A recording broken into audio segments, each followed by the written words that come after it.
I've got bad news and good news. The bad news is, I'm afraid that pretty much whatever career you go into, you're unlikely, I think, to finish it before a robot takes your job.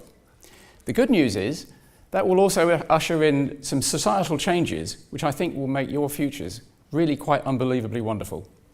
The reason for all this is artificial intelligence, AI, which is in the news a lot this year, not least because back in March, a system built by a London-based group called DeepMind, now owned by Google, beat the world's best player of humanity's most complicated board game, which is Go.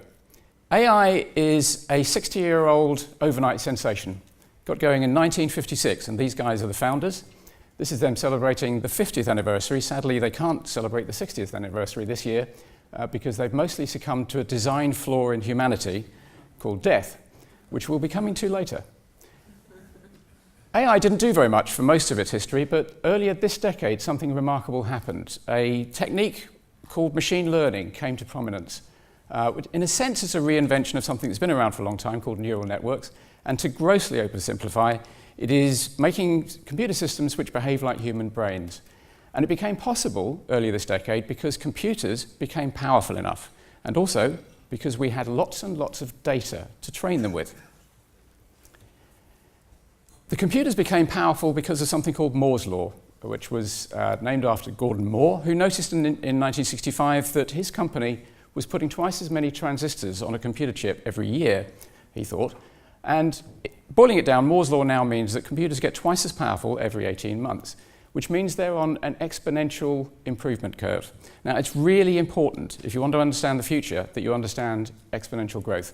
This is what it looks like. That's the number of chips that's the number of transistors on Intel chips over the years. With exponential growth, the past looks fairly boring, the current looks really quite interesting, and the future looks very, very exciting or terrifying, depending on your point of view. As an illustration of exponential growth, if you take 30 normal steps out of this auditorium, you'll go about 30 yards. If you could take 30 exponential steps, so your second step was 2 yards, your meters, I should say, your third was 4 and your fourth was 8 and so on, you'd go to the moon. In fact, that's not quite right. Your 29th step would take you to the moon and your 30th step would bring you all the way back. That's the power of exponential growth. Very powerful and backloaded. We are at the very early stages of AI. It's already quite powerful. AIs can already recognize images, including faces, better than you can. They are neck and neck with you now in speech recognition. They'll overtake you shortly. And they're catching up fast on natural language programming. Now, before long, they're going to be able to do all those things much better than you can. And that means, among other things, that the jobs that most of us do, will be automated. We know the machines have an unfair advantage, a series of unfair advantages. They don't get tired, they don't go to sleep, they don't get cranky, they don't get drunk, and they are getting twice as good every 18 months or so, which we're not. But the economists at this point go, well, hang on a minute, we've had automation for a long time, since before the beginning of the Industrial Revolution. And it hasn't created widespread unemployment. So why should it in the future? And the poster child for past automation is the agricultural industry. In 1800, about 80% of all Americans who worked on farms. In 1900, that was down to about 40%. In 2000, it was down below 2%. So what happened to all those people? Well, the humans had another trick up their sleeve. They had cognitive skills. So the grandchildren of those farmers are now working in offices. It didn't work out so well for the horse. The horse only had its muscle power. When that was automated, it had nothing left to offer. In 1900, there were about 25 million working horses on farms in America, and now there are none. So, when machines take over our cognitive jobs, will we get to peak human? I think this may happen around about 2030. We've already seen some cognitive automation. In 1978, about half of American states had as their most common job secretary. That's the blue states in this chart. And in 2014, all those jobs were gone. They were automated. And what is now the most common job in most American states is truck driver. And what happens to those truck drivers when this bad boy arrives? This is a self-driving car. This is actually an Uber self-driving car. And right now, today, you can get into an Uber self-driving taxi in Pittsburgh. You can get into a self-driving taxi in Singapore. And they're being trialed in many other countries around the world. It isn't just drivers. It isn't just self-driving cars. There are now machines which can diagnose illnesses, looking at images better than human doctors can.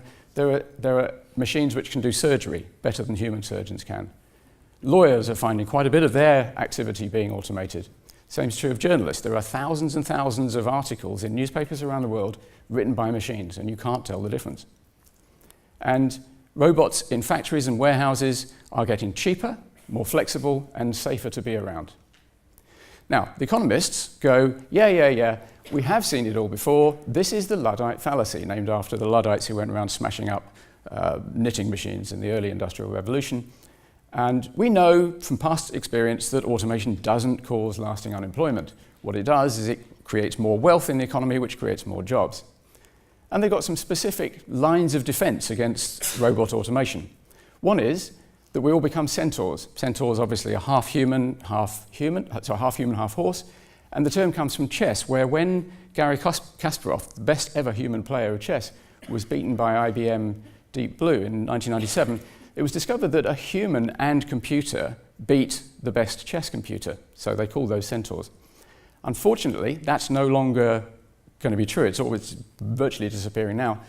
The machines keep getting better, and we don't. So whatever the humans bring to this centaur combination, the machines will take over. So then the economists go, well, machines don't care. They have no empathy. They don't feel. So we can do the jobs that involve those skills. Caring, for instance. Trouble is, actually, humans quite like being looked after by machines because you can tell a machine the same joke 1,000,000 times in a day and it doesn't care. They don't get bored. So then the economists go, well, we'll invent all sorts of new jobs. All the new technologies that are coming along will create all sorts of new jobs. So maybe everybody will be architects of virtual reality superworlds. Well, maybe. We don't know. Maybe that's true. That isn't what happens in the past. Most of the jobs that people do today are analogues of jobs that were around in 1900. So I think the economists are guilty of the reverse Luddite fallacy, which is to say, because technological unemployment hasn't happened in the past, it can't happen in the future. I don't know for sure that it will. Nobody does. But there's a pretty good chance it will, and we should take it seriously. I think we have to bite the bullet. I think we have to accept that for most of you in this audience, by the time you get to my age, you'll probably be unemployable. But the thing is, that could be a great thing. What a great world it would be to live in if machines did all the boring stuff, if machines were the auditors and the actuaries and the road diggers, and humans got on with all the fun stuff in life, the important stuff in life, which is learning and playing and socializing. There are a few hurdles we have to get over to get there. One of the obvious ones is, how on earth are we all going to eat? How are we going to have an income? And people talk about universal basic income, and that is probably part of the answer. It's an income which is paid to everybody just because they're a citizen. You don't work to do it. It's the decoupling of income from work.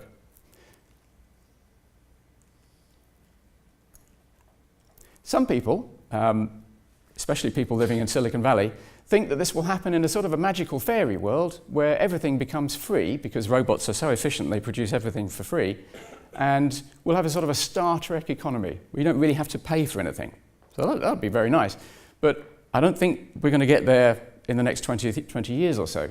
Hopefully it will happen, but not when most people are becoming unemployable. I think we're going to have to rely on tax, which is a knotty area. Many of you in this room don't yet pay tax. You haven't had the experience, but I assure you, you won't particularly like it when it happens to you. Those of you who are old enough to have paid tax probably spend a fair bit of time working out how to pay less. But also, we're sort of divided in our heads about this, because although we want to pay as little tax as possible, we want other people to pay lots of tax, and we don't like it when large American corporations, for instance, don't pay any, and when rich people hide their income in Panama. There are some specific issues to do with the distribution of wealth around the world. As we go forward, more and more wealth is going to accrue to people who have mastered artificial intelligence. It's going to be the source. It's going to be the source of great wealth and most of the wealth in future economies. And at the moment, The companies who are really good at that are in America and in China. And here's a list of the British and European AI-based tech giants. There aren't any, none. So when we get to a world where we have to tax the people who've got all the money, which will largely be the AI companies, to pay people who haven't got any money, which will include us, we're going to have to persuade the Americans and the Chinese to transfer lots of money into Europe. That's going to be an interesting one. So there are lots of issues with how we deal with this issue. Fortunately, we are a rather clever little mammal, and we've got time. We've got time to solve this problem. But we can't hang around. We haven't got time to waste. And the reverse Luddite fallacy is holding us up. It's stopping us from taking this question seriously. It's dangerous. So part of your job is to get us over that hurdle so that we can discuss these issues seriously. Thank you.